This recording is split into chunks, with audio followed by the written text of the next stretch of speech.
Okay, hi guys. This is part 2 of Handbook for Mortals, the Rant.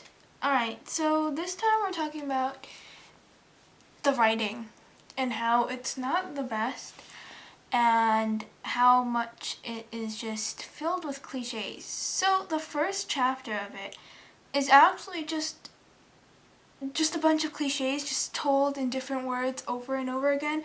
It's really bad. I've never heard somebody talk so much and say so little. Yeah.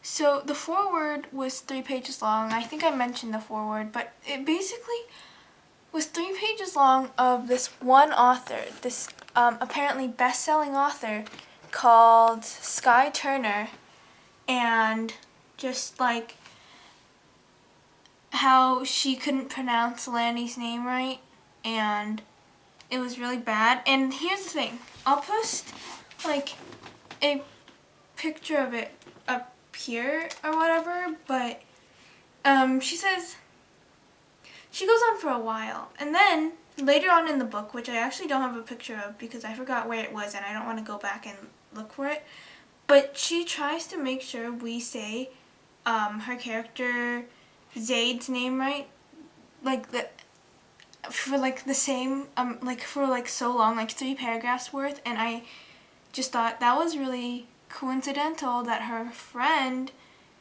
has the same writing style as her. So, alright, and then so she actually casted herself in the movie. If you go on IMDb, here is the cast, and it literally says she's casted as Zaid. What? Alright, so she has a lot of people that she thought with in her head who she would cast as the characters. So Mac is supposed to be casted by like Clark Kent, that dude or whatever, and then Jackson is supposed to be Jackson Rathbone, and there was many more, including some people that you know in real life, her personal life, who she's still friends with, and they all lust after the main character Zaid, and we all know who Zaid is. And wait, I'll just put like a picture of like freaking Zaid and like the main character and Lanny, and you can tell they are the same person. So she uses like a lot of cliches. I'm not like other girls. On page 82, she literally says Zaid 1, stupid girl 0, and I'll put it up here if I can find it, which I probably will. And then, so the book itself, there isn't that many problematic parts, except the one thing that keeps popping up in every single review, everybody who has read it, was the fact that Mac watched her change through a door that was slightly ajar, and it was really, really weird because it was never brought up again. Same thing with her dyslexia. So this character has dyslexia.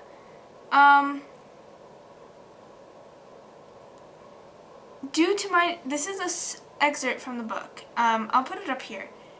Due to my dyslexia, I could write things perfectly, but I wrote them backwards. It wasn't until I was 9, almost 10, could I write them the proper way without a lot of thought. It baffled my teachers, but it was something normal for me. It was also a cool trick at school as I learned to write fast in either directions.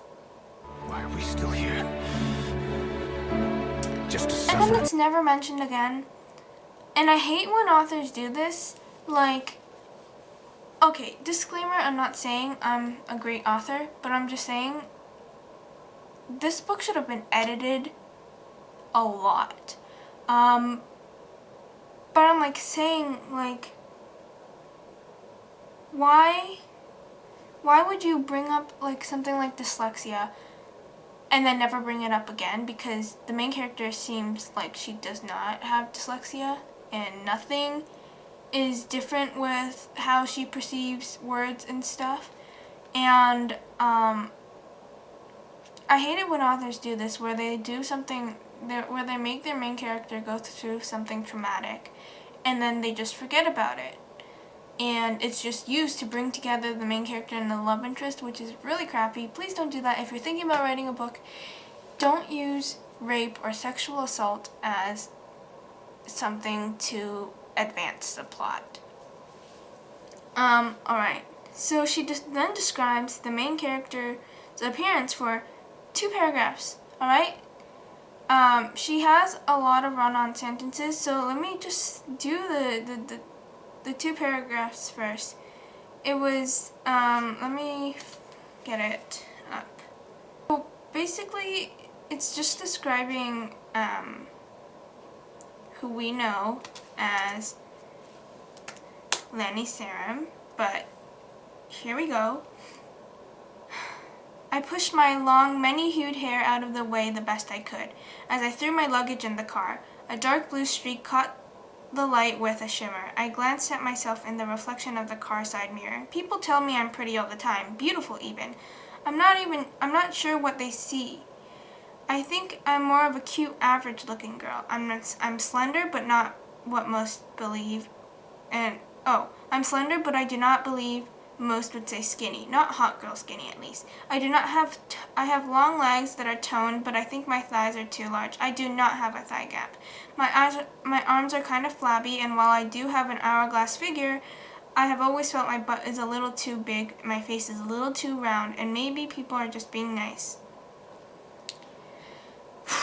This whole thing, like the whole reason she's moving is because the people in her small town are too judgmental, and then she proceeds to say, maybe people are just being nice. In a small town where everyone looks like they fell out of Mayberry, I think I look different. Why would they be nice? Why would they be nice if they're already supposedly judging you for everything you did because your mom reads tarot cards?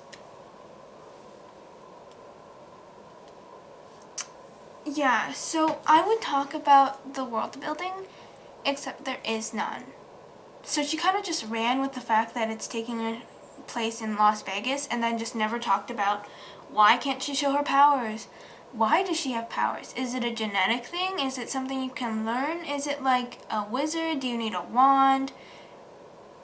The basis, she says she doesn't want to get caught, but then she uses her powers for every little thing that inconveniences her, and it's just really annoying.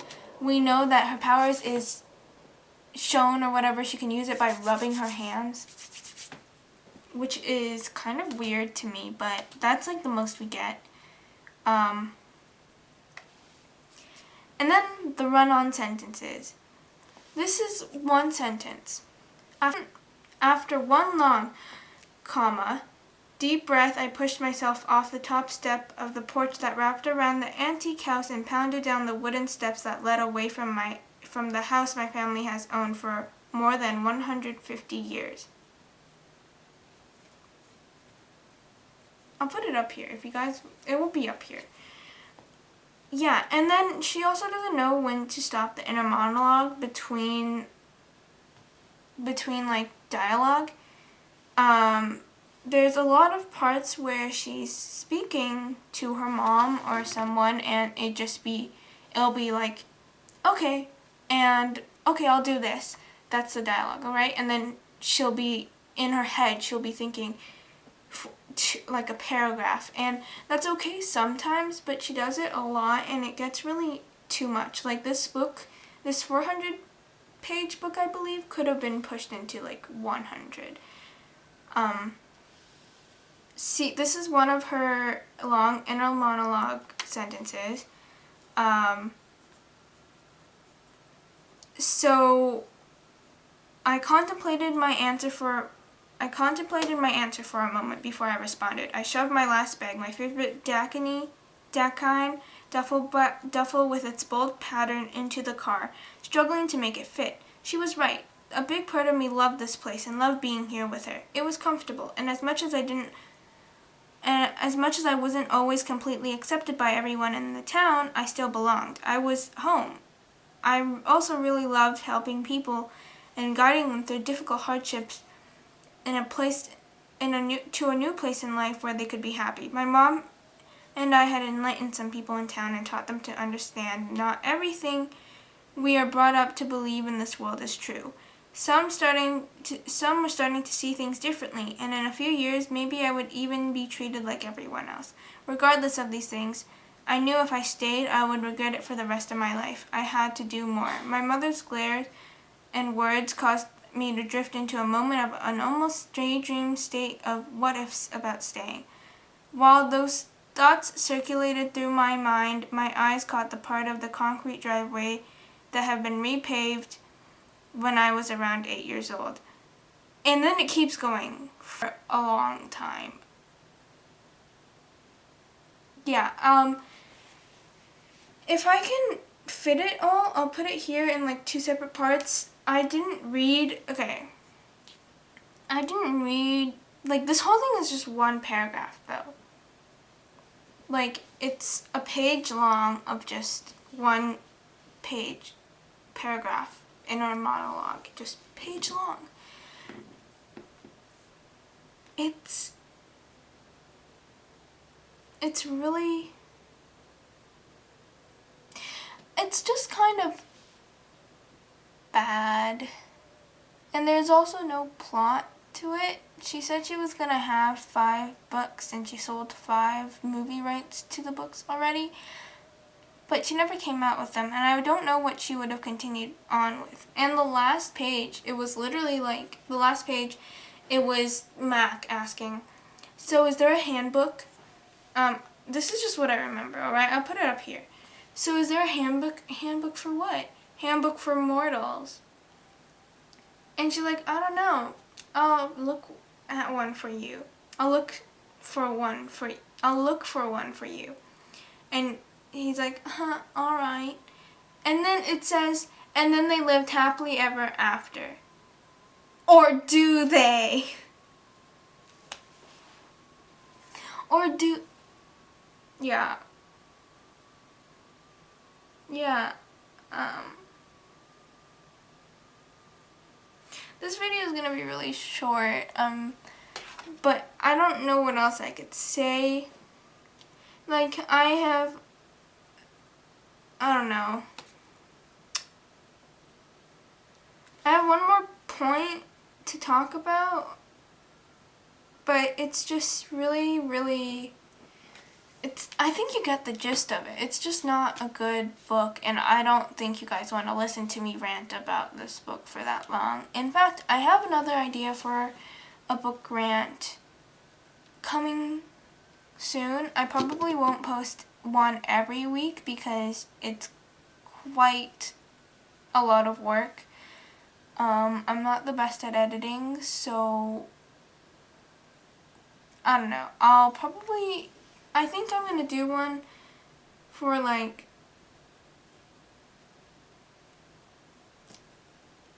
you guys will find out later, so you better watch it.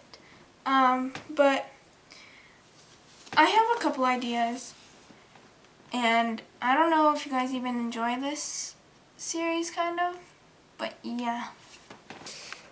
This won't be the last video in this rant series. I really like ranting to people and thinking that maybe they're listening because, yeah, I usually only rant to like a couple people, and I have a really small platform, but maybe at least one person's watching through these videos. So, yeah, I'm gonna say I don't really have much to talk about the writing besides it's very clearly the main character is a Mary Sue. It's a self-insert and it's really poorly done. It reads like something I would have written in like when I was 12. This is just kind of really embarrassing for her, and I don't know, like it's just everybody's attracted to her. The main character, for no reason. The main character is such a boring person, and the only slightly interesting people are the mean ones, the mean girls who are so gorgeous or whatever, and yeah. I don't know, it's just so, it's so annoying, how it just keeps perpetuating, I'm not like other girls. And then she like, and the characters, don't have any character development themselves. Zayd clearly does not. She just gets worse and worse. The characters are introduced just to further the plot and further the motives of Zayd, and it's just not good. So if you're writing a book, watch these videos so you know what not to do, because these are just the basics. Or you can read Handbook for Mortals and just know what not to do, because it's a handbook for writers who don't want to fail in life. Yeah, so I feel like I've been a bit mean this time, but that's it. I know this is gonna be a pain to edit, but I'll try to have this up by Sunday. I am filming this on Saturday, February 20th. So let's see when you guys see this. Okay, anyways, I'll probably post soon on my book account, but I'll see you guys later. Bye.